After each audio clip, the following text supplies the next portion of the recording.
Everyone. आज हम Excel में राउंडिंग रिलेटेड फंक्शंस डिस्कस करने वाले हैं। राउंडिंग फंक्शंस में एक्सेल हमें मेनली 3 टाइप के राउंडिंग फंक्शंस जो है वो प्रोवाइड करता है, जिसमें होता है नॉर्मल राउंडिंग, अपवर्ड राउंडिंग और एक होता है डाउनवर्ड राउंडिंग। तीनों में डिफरेंस क्या है?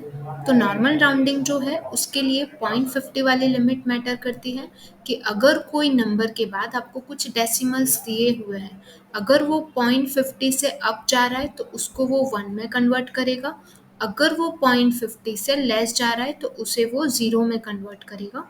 तो यहाँ पर सबसे पहला जो फंक्शन है वो नॉर्मल राउंडिंग के लिए यूज़ किया जाता है, मतलब इक्वल टू राउंड फॉर्मूला जो है वो नॉर्मल राउंडिंग के लिए यूज़ किया जाता है। जहाँ पर अगर आप सिंटैक्स पढ़ोगे तो एक्सेल हमें 2 चीज़ें पूछ रहा है, एक नंबर और एक है नंबर ऑफ डिजिट। तो नंबर में यहाँ पर हम एक नंबर सेलेक्ट करेंगे और नंबर ऑफ डिजिट में हमें होल नंबर में ही कन्वर्ट करना है, कोई डेसिमल प्लेसेस नहीं चाहिए। तो हम यहाँ पर 0 टाइप करेंगे और ब्रैकेट क्लोज करने के बाद जैसे ही हम एंटर प्रेस कर रहे हैं तो नॉर्मल राउंडिंग से हमें आंसर मिल रहा है 26, क्योंकि ये 25 के बाद अगर हम नंबर देखें तो वो 0 है, मतलब 0.65 है, जिससे हमें आंसर मिलेगा 26। सिमिलरली हम अब राउंड अप सीखने वाले हैं। राउंड अप एक ऐसा फॉर्मूला है जिसके लिए कोई 0.50 की लिमिट जो है वो मैटर नहीं करती।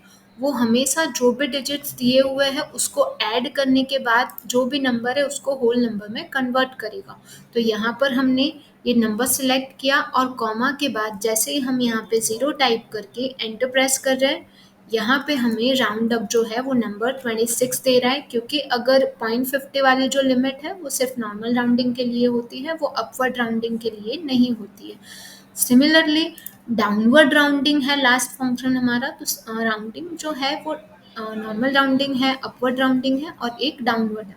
तो डाउनवर्ड का जो काम है वो जितना भी डिजिट हमें दिया हुआ है उसको माइनस करना है, मतलब यहाँ पर हम नंबर सेलेक्ट करेंगे, कॉमा के बाद जैसे हम 0 टाइप करके एंटर प्रेस कर रहे हैं, यहाँ पे हमें राउंड डाउन जो है वो नंबर को माइनस करके, मतलब जितने भी डेसिमल्स हमें यहाँ पे एक्सेल ने प्रोवाइड किए थे वो डेसिमल्स उसने माइनस कर दिया है, डिलीट कर दिया है।